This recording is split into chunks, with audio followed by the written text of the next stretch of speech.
By the 1760s, the English colonists in North America were increasingly becoming frustrated with British policies.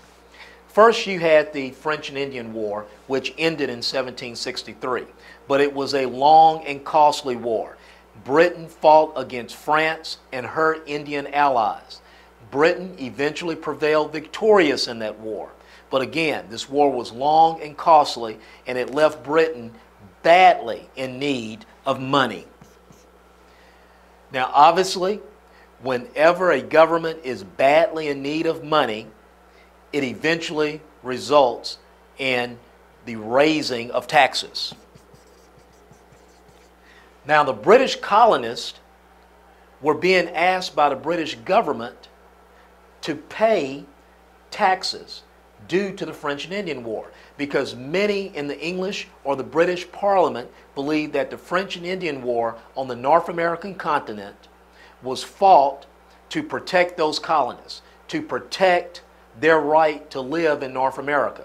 So therefore they believed that the American colonists should bear the brunt of some of the cost, if not most of the cost of that war. The colonists disagreed for one simple purpose. They didn't believe they had any representation in Parliament. So being taxed from England by the Parliament sitting in London amounted to taxation without representation, which to many of the colonists they believed was tyrannical government. Then you had the Proclamation of 1763. This was issued by the British government to prevent or disallow the colonists from settling west of the Appalachian Mountains.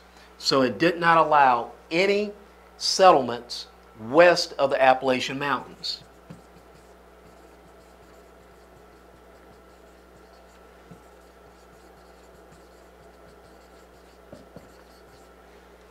No settlement west of the Appalachian Mountains. Now, many of the colonists believed that this restricted their economic freedoms and their economic pursuit.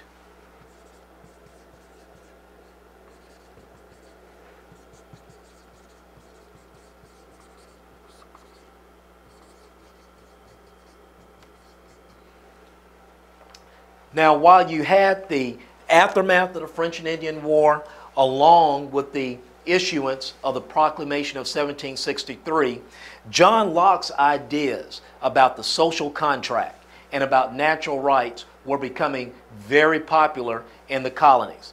Now, John Locke was a 17th century English political philosopher, and under his ideas on the social contract is that the people allow the government to govern, meaning that the power first starts with the people, and then the people give that power to the government. So with this social contract, the people allow government to govern.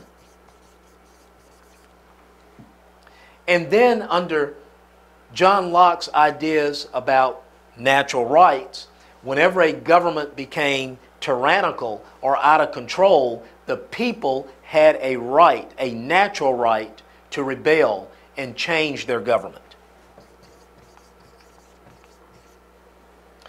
So what you have here is the aftermath of the French and Indian War, which resulted in the increase in taxes in the colonies, where the colonists said no taxation without representation, and actually having taxation and no representation meant that the government was acting tyrannical.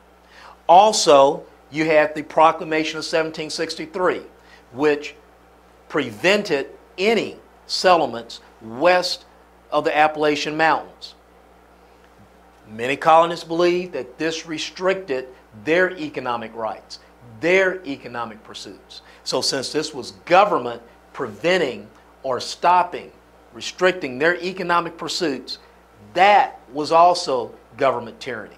So with these ideas about the social contract and the natural right becoming more popular, this fuels the eventual revolt the American colonies, declaring American independence, and winning that American independence in the American Revolution.